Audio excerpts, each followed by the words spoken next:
Yoruba's forward thinking, Yoruba's progressiveness, Yoruba's, dream. We are not bigots. We are hardworking, forth-sighted, futuristic people. We knew what future means when our progenitors invested all they had in an education that they believe is more and more powerful than whatever wealth or money could probably get you. They invested in us to think ahead, the future, not now, our pocket or stomach, like all the current criminals, drug pushing, criminals parading themselves as Yoruba representatives of leaders here and there, criminals. So when Nigeria finally break up, all you bigots, lazy-minded bums, those of you who are jealous of successful people because you probably wishes what others have are yours without working for them. Those of you who wanted to be so wealthy without any enterprise, you have nothing. You are like that entitled, waste of a space. Yorubas are not like that. It's just so unfortunate that you continue to give us that bad PR. Yes, when Nigeria breaks up, the Biafrans go, the Middle Beltans leave, the Arewas go back to their and hold on to their Nigeristan. Ladies and gentlemen, when Yoruba nation stands, bigots, racist, xenophobic, lazy bums like so many of you, following the drug dealer, the drug pusher, Tifnumbu, you Agberos, lazy pickpockets like yours, right? Who actually added nothing. You have added nothing to the value of the Yoruba land on the Yoruba people, the Yoruba race, nothing. You will be shipped down into their deserts over there. They should find a space for you. If I am alive and then, if I have a chance of being in that kind of nation, then I will join those that will make those laws. As so many of you don't belong to where human being lives. And when APC dies, you should never exist after that. And as for us, the rest of the Yorubas, who knows that these people are going to pose the main danger to the rest of the race is that these are people who are very much inferior. They have inferiority complex. Do you understand? Yeah, they have inferiority complex. They believe everything that is wrong with them, either their failure in their marriages, in their businesses, in their lives, and the rest of that, it should be blamed on others. We know what they look like. And if blaming the Igbos, or you who are Igbos, pathetic Igbos, who always love to also blame the Yorubas, using the same brush to paint all the Yorubas, right? You are as pathetic as your Yoruba fellow, okay? So we have the Yoruba bigots, we have the Igbo bigots. As pathetic as the two of you are in a way, right? So you do not represent the real people, okay, of this race. And when time comes, right, you kind of poses the existential danger than those you want to point at as the real enemy. So yeah, you're going to get shipped down to the desert, and you can have a place there where you truly belong. Okay, in a society where love, justice, really reigns. Bigots who have no one to blame for their miserable existence, they will just have to disappear or continue to live and exist in your misery. But a society will not sort of be built around you, because no society, there's no contribute, or there's no successful contribute around bigots, short-sighted, racist, xenophobic, lazy bums that some of you actually are. You had nothing, and we would never let you put the put the people's put the generation coming and put their lives in jeopardy due to your. Here you get. Don't worry. The point I'm trying to make here is that Nigeria is going to break up. The division is real. The moment everybody can no longer tolerate anybody, everybody, we would have to agree to go our separate ways. And when the division begins to happen, okay, just know, right, that you can always have an idea of what your own place is going to be in such a countries, right? Look at me. So anyway, thank you very much for this. I was going to take calls, but I think I am going to actually take calls because I have a lot of you who want to probably chip in one or two things as well tonight before we go. So what I'm going to do is that I'm going to go make myself another cup of tea, and you can still like that video, like the broadcast, in case if you have to leave as well, that's fine, okay? But like it, and then for those who really want to still stay back and make and contribute tonight, the number is on your screen. Please use it. I will be back.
I have a caller.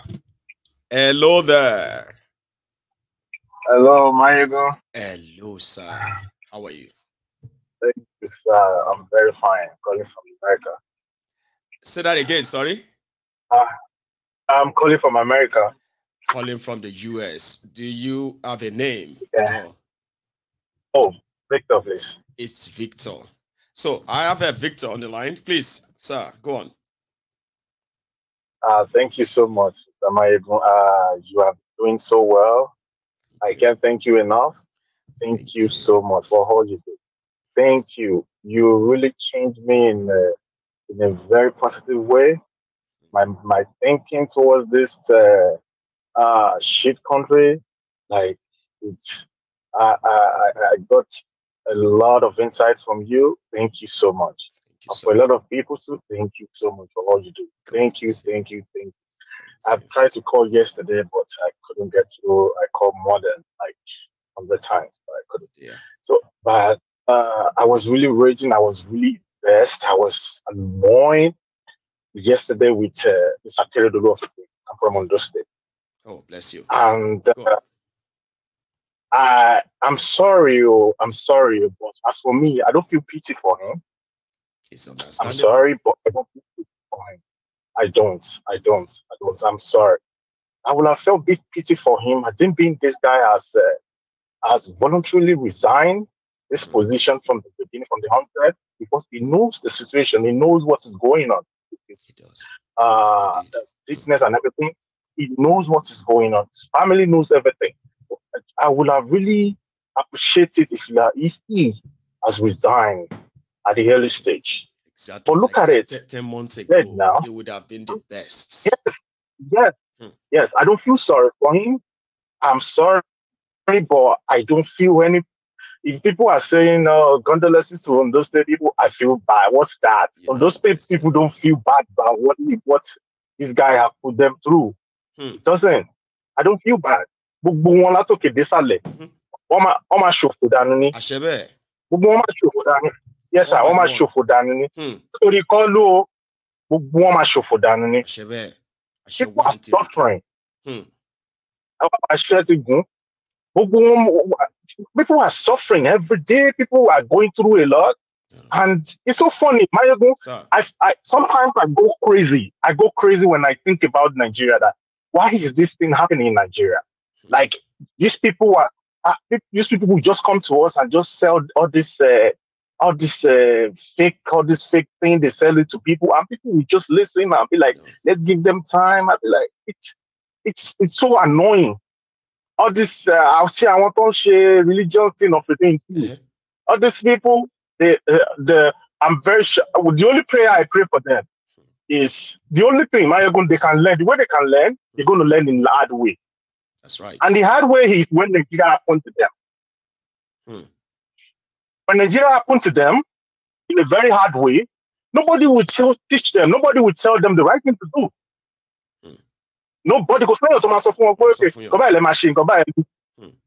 that is my prayer to them. I can't preach to them. You've not got any sympathy or any pity for any of them, and you will never get that. No, I will not. I'm sorry. No, that was sorry because we all know what it is like. And now,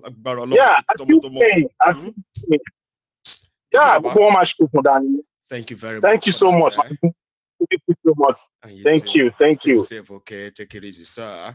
I mean, I have said it before that you don't need to speak too much grammar. If you just feel like, I just feel like cursing them, curse them and don't ever feel sorry. I know a lot of us are not like that. You know, we all have our personality. We are not a cursive people and all of that. So I get that. There are some exceptions that are allowed, especially when you are reacting to what these people represent. And in your own word, and make way for hello there. Ma. Priscilla. Say that again. Your name, Ma. Sila.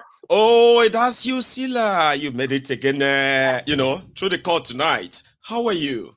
Yes, sir. I'm fine, sir. I had to run and go into there's echo. Let me change the room. So my kids will not run after me and so that I'm not in the living room. All right, let's make it quick before they find you in another room. Go on. Yes, sir. So first of all, my own is Ibonio. We all need to get our guns. I am tired. We're not going to protest. Everybody go get your gun. I am tired of seeing all those stupid people. When something happens, when something happens, is it press conference or what they call it? It was the governor, whoever the person is, they'll start explaining, we're sorry for what happened. You know what? I am tired of listening and watching the damn people saying all kind of crap from their mouth. I don't even know why Shipman had to live alive. Why did he live that stage alive? Why did they do that to me? I keep saying I need to know how to shoot. My husband was like, you want to know how to shoot? You're living with me. Why? What? I'm like, you don't understand. Coming from Nigeria, you need to know how to shoot. You're in America. To shoot, exactly. Maximize your potential and take advantage. Are you kidding me? When you are there, you have your gun. I don't know how you're going to get your gun, but you need to have one. I think Nigeria to have a gun or something. Excuse me. But they always take their guns away from them, Celia. You know that. They do that. They prevent them, or they kind of come around and then start killing them. The soldiers, or not even these terrorists. It's complicated, isn't it? But am I good? Ma'am? But am I good? When the two finger was in the state, was still in my state. Yeah. You know, they sent people after my people in Kapan Taboro, and they were taking our house, they were taking our knife. Even kitchen knives, we were taking kitchen knives from some of our kitchens. These stupid people, God will judge them. Amen. If I get up, let me mess with one of them in America. I swear, I will show them. It's not the woman that has a womb. It's not the woman that gives birth. Excuse me, what is it? I promise you, I swear, I will disgrace them. Let me see them. They should come to America. I am waiting for them in America. It's not my size because I'm not tall. Excuse me, but let them come. I will tell them that their mother is my size. I will not say that will bless you. We are the ones that give us that even if you are 10, as long as you're a man, you're a child to me. I can call you son. Every woman we have a right is our enjoyment from God. Anyway, I'm afraid because of one thing. I mean, yes, sir. Let me quickly say one more thing. Yes. One more thing, sir, because I'm afraid with the other video you sent, like someone said there was a lie that they're going to attack on the 29th. So I spoke with my mom 2 days ago, and I'm so scared because even I spoke with my mom before I call you. Right. She said the presence of Fulani in Kagoro. If you know Kagoro, if you guys, whoever knows Kagoro, is in Southern Kaduna, from Kagoro, Kafanchan, all those areas. And we're just like an hour, 30 minutes from Jos. My mom said the presence of Fulani. Hey, these people. I woke up this morning with a bad dream of attacks. She said the way these people are landing with their cows, those cows, that even though they say when they come with their cows, they may not do much because, they know that people will destroy their cows. But she said because it's been a long time we have our festival in Kagoro land because of insecurity and all the nonsense going on, killings of my people. But as I'm talking to you now, they want to do it in a big way. Our present governor of Kaduna said, the deputy and everybody, they're coming to Kagoro land. If you watch Channels News, you will see if they're even talking about it. They'll come to Kafantan. They have my own is if they want to attack, let them attack when those people are there. So that let everybody run. They should do it when they're So there is already report of some of these Fulani's gathering in some of the hills there, right? That people are already reporting. But hey, if you're going to Kapancha from Kagoro, my mom said you will see their cows white like this on the roadside. That they are claiming they come to eat the harvest. After they harvest the rice, the rice farm. Yeah. So they usually bring their cows when things were normal to eat to graze like after the harvest. But I said, mommy, twice visit, once visit twice. Will you wait for this people until because you never know. You don't want to be a statistic. You don't want to wait until something happens. Because now I'm just thinking, what can I take my mother to? But the invitation is everywhere in the whole world. Because before, people from even outside countries are invited for our festival. It's always New Year festival, feast of this thing, January. And they still coming up with their friends a big way. Announcing national things everywhere. But me, I'm not thinking because she said even today, the kind of presence of Fulanese that entered, I said, what if something happened in Plateau? That's why I'm calling you. She said for New Year, they will not sleep at home. They will go and sleep in another nearby. Wow. Okay. Settlements and all that. Anyway, I kind of hope she will be fine and she will be safe. I share in your own fear, by the way, because I will be worried too, hearing such news and then knowing what is going on back there. Okay, Celia, thank you very much for calling in today. Okay, and let's keep hoping that thank you, sir. Will be fine. Okay, hopefully. Thank you. Yes, ma'am. Take care. So that's another one there that should serve as like like an information for everyone who cares to possibly listen. Gathering of the full, that would kind of scare me, sort of. Celia would want everybody to do their best and defend themselves, get guns and get whatever you can to. I know it's not that easy in a way, but when those who are in government who could actually make that happen are not doing what they should, but they are just taking pictures here and there, promising people what they are not actually doing, it's sad. Here, hello there. Hello, my Igbo General. Yes, sir. How are you? This is CA from Atlanta. How are you today, CA, man? I'm good. That's great. It's been a while.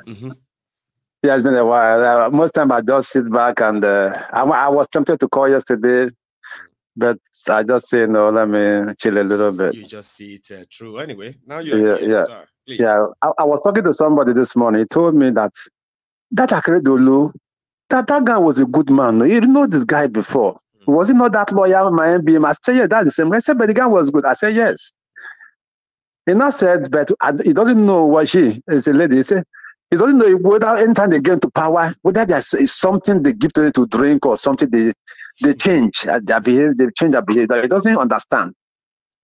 That she doesn't know that's a problem. I said, well, that's how it is. We know Akeredolu the way he was before he became governor, but as a constitutional lawyer that should know the law, fighting with the deputy governor, all this are necessary for God's sake. Then again, the clown you showed today that was talking about the Igbo woman. You know, APC will always cook up. Twist it. Yeah. First of all, he should go to school and learn how to speak English first. Then, secondly, you know, APC is in the dilemma right now. How that in Nigeria right now, if you go to banks throughout this Christmas period, there was no cash. There was no cash. Your own money, you can't get it. The ATMs are dry. The banks are dry. You can only do transfer. You can't get physical cash. So the country is in a big mess now. So the only way they can do now is to cook up controversy for people to feast on. Yeah. So you apparently know that that's here to distract them. You keep them busy. They start talking about Yoruba man, Igbo woman, Benin woman, Edo. You know, when your house is on fire and you're pursuing rats, that's exactly what is happening. The house is on fire in Nigeria. People are dying. People are dying of hunger. You are talking of an Igbo lady and Yoruba woman. That tells you the level. We marry Igbo. We should be careful before we marry Yoruba. We should be in the country that is already your country is up in smoke, and you are busy. From what he's saying, three important things he said is: one, Akeredolu died because the wife refused prayer. Yes, that is one major point. Then two, because the wife want to steal. That's why Akeredolu died. It's just sad that we have things like this. Then this Plateau killing. When will people come out for God's sake and say it the way it is? Your people are butchered to death. And you're still talking about government delegation. Why not just say it, let the heaven fall? Tell your Fulani killers to leave our people alone. Simple as it. Why are they still painting words? What are they still painting? Until they kill everybody? Why are they still painting words, for God's sake? This is annoying. Look at children on the back of their mom, slaughtered. Look at kids. I refuse to show my wife that video. I refuse to even share that. I know she's going to cry all through. Horrible images. And people are sitting there talking about government delegation. They appeal to IG. Look at the police spokesperson. What is he talking? Nonsense. There you go. So I don't want to be aggravated. This is it's annoying. Look at the number of deaths. And when you start counting the dead now, after 4 years or 8 years, well, how many years Tinubu will go to say, we don't know. By the time you tell them the number of people that died now, the same APC propaganda will say it's a lie. Where did you get your data from? What is this? Where did you get it from? Like, look at how many people have died since he took over power. The same Buhari trajectory. That's what he's following. It's continuing. Thank you, Mayogo. Thank you very much for your effort. For chipping in tonight. So we have that, and you know, there's something about them too. Sometimes they will tell you that is it Tifnubu that said the terrorist should, or do you want Tifnubu to be the one to go and face the terrorists? Blah, blah, blah, blah, blah. Again, awaiting victim is hello there. Hello, Mayego General. Hello, sir. How are you? I am doing well. First time caller, but I've been following you forever. A regular viewer. Thank you very much, sir. Please. I'm calling from Phoenix. Mayego. Sir. A lot of things is happening in Nigeria. when I was listening to our sister from the Southern Kaduna, a lot of things were going through my mind. And there is this important, fact she mentioned. Everybody needs a gun. That's right. That is a fact. Everybody in Nigeria needs a gun. Especially those of us from the South who wants to fight all these Fulani terrorists. My heart feels for them, especially because they are their first points of contact when they are coming down the South. They have to conquer the Middle Belt. Those Christians that live in Middle Belt, they have to conquer them before they now proceed to the South. And that is where a lot of these killings is taking place. Boko Haram knew this. Boko Haram knew that something like this is going to happen, even when he leaves office. That was why he disarmed them in the beginning, collected all their weapons. But I'm glad that a lot of us from the South, especially from the Southeast, didn't buy that idea. A lot of us didn't buy it. You are so right. It's only in the East that they have not really been able to collect people's gun at all. No, they won't do that. They won't do that. I know, but they won't do that. They won't do that in the East. No Easterner will be stupid enough to hand his guns to the No, I've not seen anywhere. No. Even Niger Delta militants who said they are like a big BDC, they handed over their guns too, or maybe not everything too. Yeah. The people kept their gun, and we are waiting for them in the East. But I honestly feel for these people from the Middle Belt, because of the way they are being slaughtered like animals, that's by the way. About the governor, the past governor of Ogun State, Akeredolu. Oh, Ondo. There is one Betty of Ondo State. Sorry, of Ondo State. There is this guy that said, I think it was Abraham Lincoln. He said that nearly all men can stand adversities. But if you want to test a man's character, give him power. That's right. Another American great said that power corrupts. Absolute power corrupts. Absolutely. I think that is what is going on with a lot of Nigerian politicians. A lot of them were good men before they entered politics. They saw power and became monsters, became looters, became evil, became people without conscience. Forgot why they were elected, forgot the primary purpose of a government to serve the people. I think that is one thing that is, happening among Nigerian politicians. And again, I subscribe to what this guy said the other day. The Liberia guy, what's his name again? Seku. Yeah. Seku said that the Seku, prison... Our Liberian brother. Good. Seku. Yeah, the Liberian guy, yeah. He said that the reason why we are still living like this is that the system was not decolonized. That was a silent point. I said, wow, I never thought about this.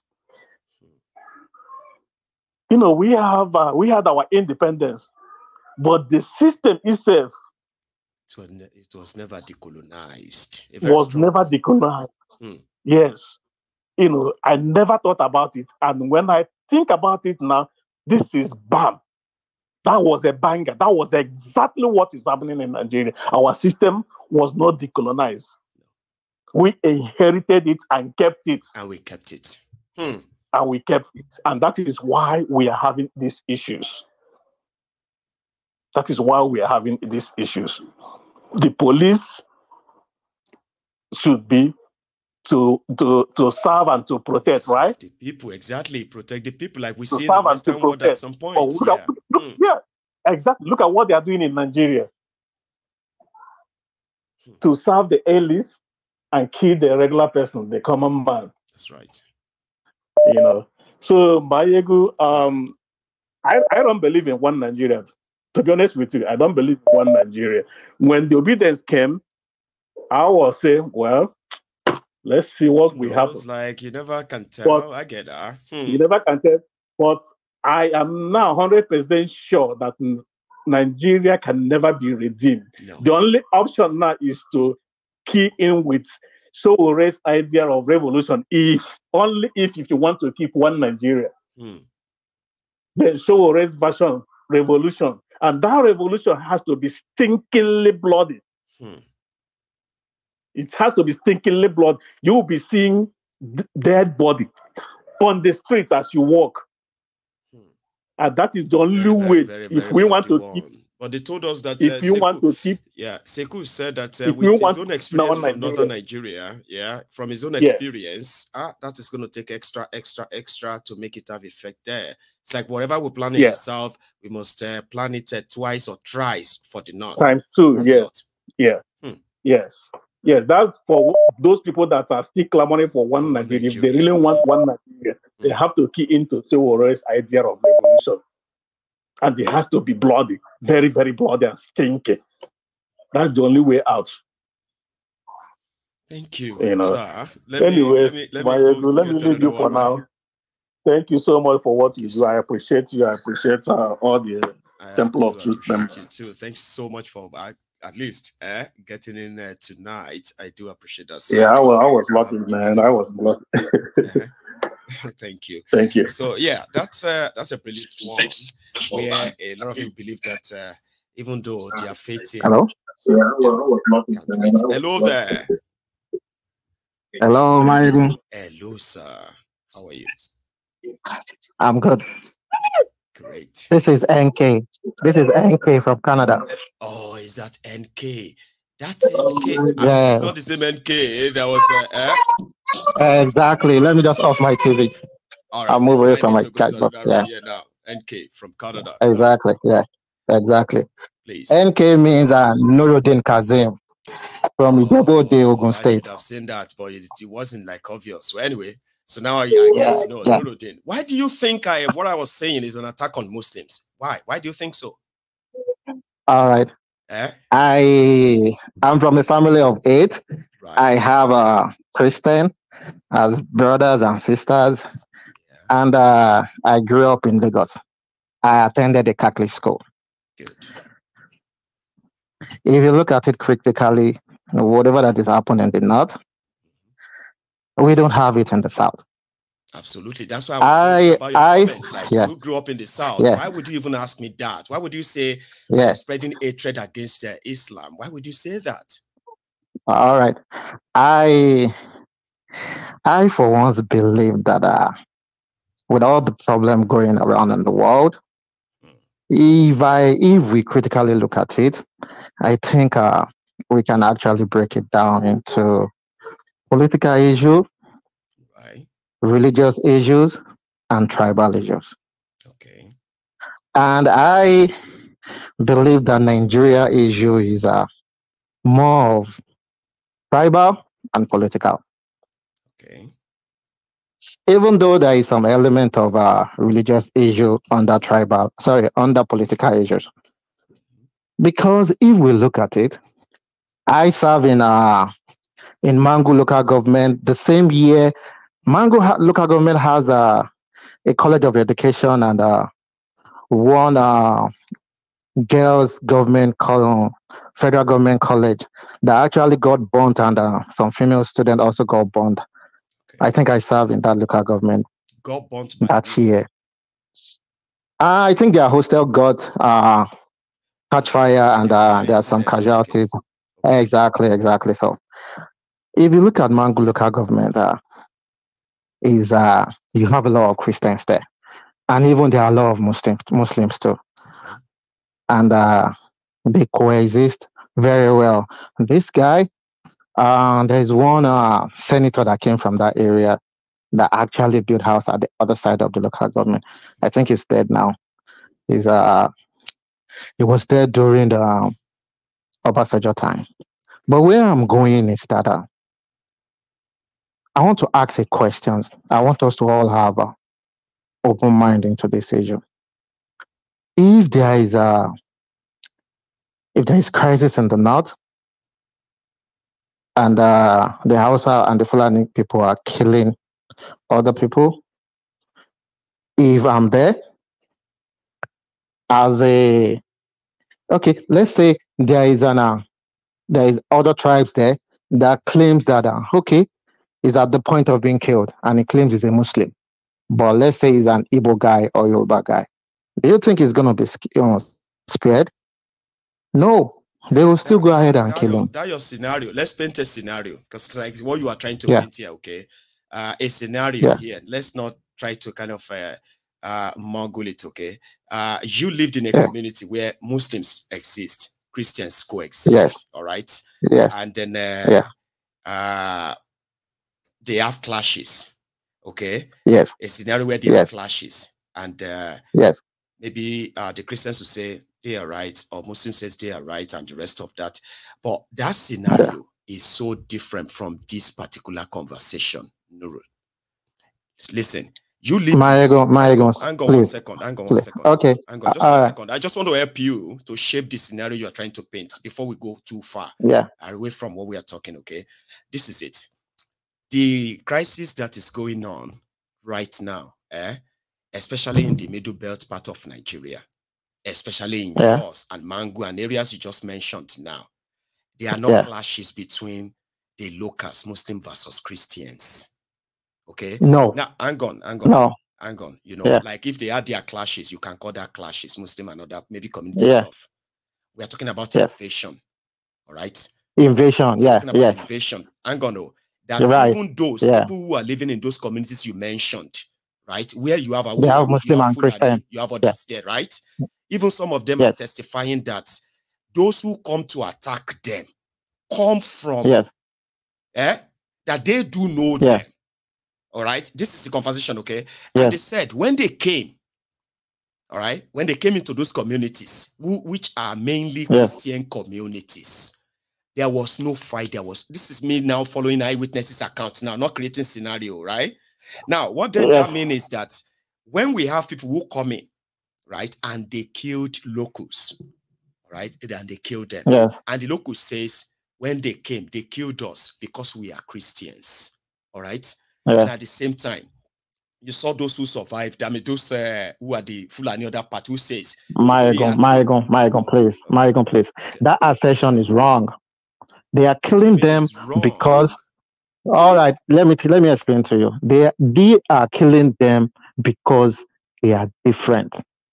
These are Fulani invasions that are coming to kill some other people in other locations. And when they come, they don't look at you if you are Muslim or Christian. They kill everybody that they say. That is why I said this issue has nothing to do with religion. In Mangu local government, their king is a Muslim. They have a central mosque there. And if they are writing them that they are coming to attack them, they are not going to be selective. They are coming to attack almost everybody in that location. And I'm telling you, if the same thing happened in the East, and the people in the East decided to start attacking other people from other tribes, let's say the Hausa people or the Fulani people, and they met someone that they knew is an Hausa or Fulani person, and the person claims that he is a Christian, though he's an Hausa people. I'm telling you categorically just a moment that he's not going to be spared. That's why I said Nigerian issue. Nigerian issue. Okay. Hang on. You remember where this is now talking about the attacks now, okay? Which you have actually made a very valid point to say when the Fulanis come or to attack either Hausa or attack other tribes, they deal with them. Because that's your own theory. They deal with them based on their difference, not because of religion. All right? Not because of religion, In that conversation that you actually dabbled into, that you accused me of saying all the wrong things about Muslim, it wasn't even actually about the attack. We'll go to that. Hang on. hang on, it was me. Okay. It was me explaining blasphemy and then apostasy. Something that is not clear. I mean, something that we don't practice in the South. And I said that they have their law, that they sentence people to death. Then explaining what apostasy means to these people, that they hunt people down for reverting back from Islam. You said I lied. Why would you say that? I didn't say you lied. No, you said I was. I said no. If you look at my speech, I said that stereotyping religion is wrong, just as we're stereotyping tribes. See, that's where you told me you wanted to defend Islam. Hang on. This was me talking about these guys in the North. And I said something about the Southwest, that you should take the Southwest as a case study. You knew I wasn't talking about the Southwest. You knew I was talking about what they are doing, the type of their own religion and Sharia that is so strange to people like us too. You knew I was talking about that, and you said I was attacking Islam. Was I lying that they do that I mentioned? I didn't accuse you of attacking Islam. Did you what I'm saying is that what I said, go and look at it. What I said was that there are people from other tribes that practice Islam that doesn't kill, that doesn't behave like the way the Hausa people behave. My God, you need to also look at some other speech, some other comment in the chat. Some other people, because when you say something, sometimes it's ambiguous. Some other people takes it to be something else, and some other people takes it to be something else. Sometimes last year knew what I was saying, right? And I was trying to people differ. And you knew regarding their religion. I wasn't generalizing Islam when I was saying that. Do you know that? You knew that too, Nuru. You knew that. That I was talking. Yeah, if you're saying it now, I was talking about the type of extremist Islam that these guys are practicing. It's all right. It's okay. They are both to kill people for. Then I also said there are people. It is tribal. Yeah, you know what? Okay, it is tribal. Okay, I believe it's tribal. Okay, and that's why I said that you should look at the issue that is happening between the Israel and the Palestine. But let's leave that aside. Let's talk about Nigeria. Okay. See, the only way Nigeria can move forward is between the South and the East. You see, this two set of people, this is not my first time of saying it on your platform. Go on, man. As much as the Yorubas and the Igbos are coexisting, they're very close to each other, there's this hidden hatred that is between the two of them. And it is brewing. And one time when it's going to explode, I'm telling you, the Hausa will just be, the Northerners will just be looking at us, messing ourselves up. See, the Eastern people needs the Southern people. The Southern people needs the Eastern people. And the moment that we both realize that we need ourselves, we need to respect our boundaries, and we need to work together. And once we are able to do that, I'm telling you, the North will start fearing us. Once we have a single front. Hang on, NK. Yeah. Hang on. All right. Let me say something, right? You see, people exist when they have mutual respect for one another. You get that, right? Exactly. And then in the past, it's always looking like, I wouldn't say it has been, it's always looking like there's always collaboration between the North and the West, all right? Or the North and the East. But there's exactly collaboration, even though we are more closer and all that, between the East and the West in the political front, Yes. However, most of the times people feel like, oh, whoever associates with this group can take advantage of that, and then all of we're always antagonizing ourselves. We can no longer continue to exist like that, NK. That exactly. we want to be friends with. We need to work with the Igbos so that the North can feel exactly, or we need to exactly, work with so that we exactly. let me finish though. What I'm saying here is yes, right. The first question should be: do we want to actually coexist together as one country under this arrangement? Until that answer is, until that question is genuinely answered, where Igbos are not given conditions of how they are going to actually be part of Nigeria, where Yorubas are not given conditions, where Hausa, so any other nationality is not given that condition. And that is where the conversation around the national conference comes in, NK. We don't need to believe that we need to work with the Igbos before, what do you call it, before we can have in Nigeria or whatever. It is ideal to even promote the what do you call it, the self-mutual respect, not conditional respect. So I wanted to chip that in to say, you see, the idea of we need to work with the Igbos and then make it look like is actually one particular thing that needed to be done that is not done yet. I think that idea should be completely erased, and be the idea of, if the Igbos want to be on their own, right? Let us respect that. If the Yorubas want to be on their own, let's respect that. Same goes for the that cannot be achieved independently.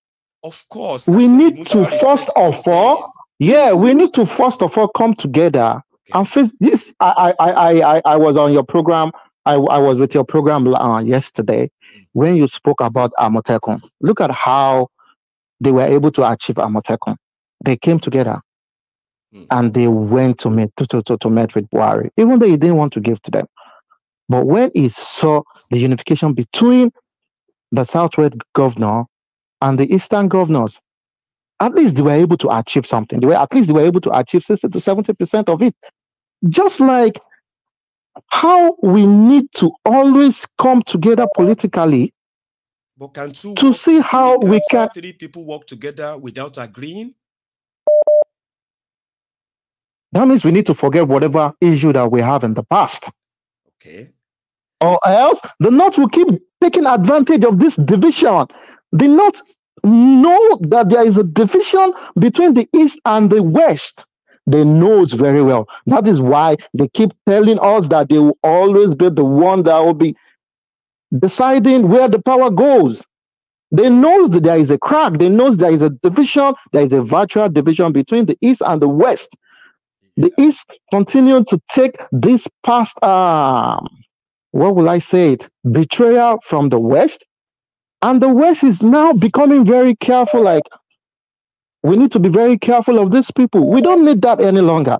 They're not people, political, they're taking advantage of the issue that is between the East and the West. We need to come together. We need to forget